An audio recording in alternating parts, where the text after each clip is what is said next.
Subscribe to our channel by clicking the subscribe button. Click the bell button and enjoy the latest uploads from our channel. Dino Baydallah, a former attorney, is the host of Sirius XM Radio's daily program The Dino Baydallah Show and a columnist for The Daily Beast. Follow him at Dino Baydallah. The opinions expressed in this commentary are his own. Twitter on Sunday morning, President Donald Trump wrote, "The liberal left, also known as the Democrats, want to get rid of ICE, who do a fantastic job, and want open borders. Crime would be rampant and uncontrollable." But Trump's claim that Democrats want open borders, like so much of what Trump says, is a lie intended to mislead the American people. Democrats are absolutely not calling for that. What's true is that we're seeing an increasing number of visible Democrats calling for an end to ICE, immigration and customs enforcement, because as Representative Mark Pocan, Democrat Wisconsin, put it, ICE is tearing apart families and ripping the moral fabric of our nation. This past week, Democratic Senators Elizabeth Warren DMA, Kamala Harris DCA and Kirsten Gillibrand DNY joined with Vermont's independent Sen. Bernie Sanders to call for ICE to be dismantled and replaced with a new agency.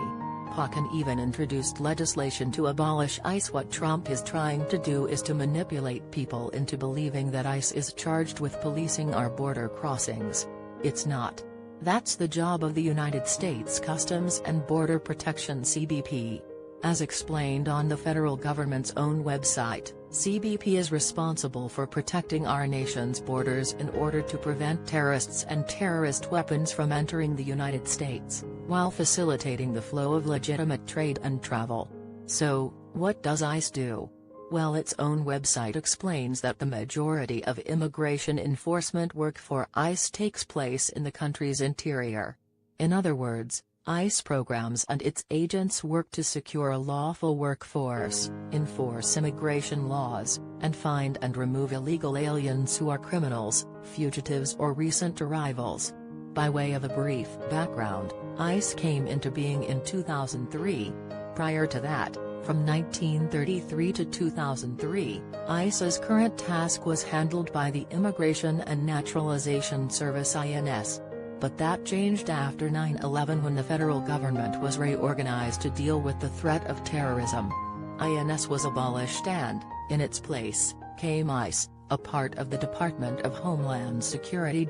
Under President Barack Obama, ICE was at first used aggressively, deporting more people than any previous administration. But that changed in 2014 when the Obama administration instructed ICE officials to prioritize who they deported, with the focus on undocumented immigrants who threatened public safety or national security, had ties to criminal gang activity and the like. Add to that, the Obama administration gave officials discretion, before seeking deportation, to take into account factors such as if the person had lived in the United States for a long period of time, had a family and was a contributing member of the community. Well, Trump ended that policy with one of his very first executive orders in January 2017. Trump then ordered ICE to arrest and deport anyone who was in the nation undocumented, not just those who were deemed dangerous. Trump, who promised during the campaign to create his own personal militia known as a deportation force, had effectively transformed ICE to be just that. The result is that in 2017, ICE arrested and deported 46,000 people without criminal records, which is a 171% increase in the number of non-criminals over the year before. ICE is now going after undocumented parents dropping off their children at school, as we saw in New Jersey in January.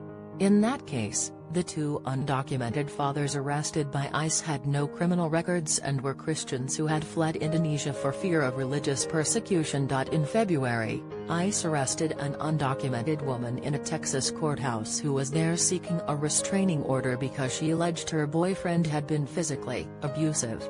Think about the message Trump is sending by doing this.